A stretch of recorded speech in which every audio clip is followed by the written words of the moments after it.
Hi everyone, it's Fitz with your daily delivery. Hope you're doing well. I'm great. Still coverage coming out of that Raid Bowl victory by Kansas State. Of course, Kansas State basketball returns to the court Monday night at Bramlage Coliseum, but I want to focus on an aspect of this football program right now that is actually rather incredible and why it's going to pay off for years to come. First reminder to subscribe to this YouTube channel, hit the thumbs up, and leave those comments. We appreciate your ongoing support as we grow this channel. Please interact with the videos. It helps the algorithm. That class of 2023 is one that is remarkable. I don't know what other word to use, really. It is simply incredible for Kansas State football recruiting. There was 23 members of that class, and only 5 are no longer with the program.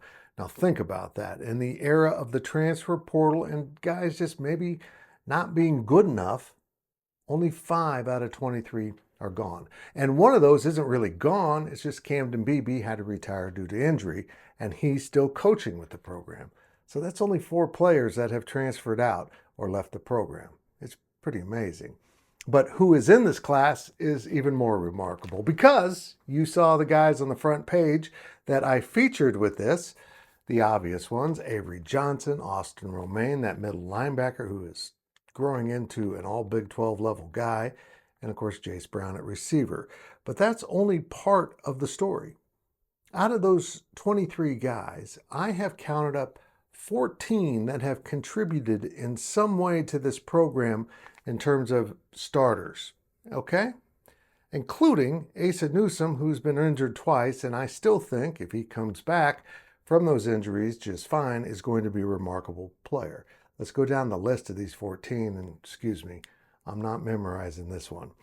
Jordan Allen at defensive end, Will Ancio at tight end, Jace Brown receiver, Andre Davis receiver, Ryan Davis defensive end, Jack Fabris and Wesley Fair, 2 safeties, Joe Jackson a running back, at Avery Johnson kids a quarterback, Donovan McIntosh is a cornerback, Asa Newsome the linebacker, Chidi Obazor is a defensive end, Austin Romaine the linebacker, and Nigel Thomas at cornerback. And there's 4 dudes that are hanging around, including Andrew Metzger, who's seeing plenty of time on special teams. He just seems to be caught in the midst of a tight end flurry at K-State.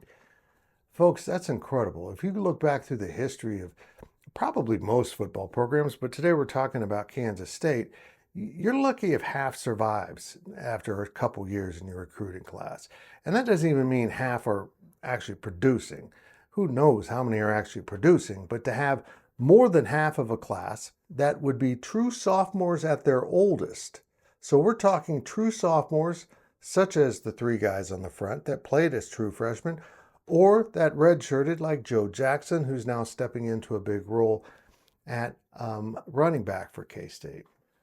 It's absolutely unfathomable how much contribution they're getting from these guys. And this will be the group around which they are building for the next 2 or even 3 seasons.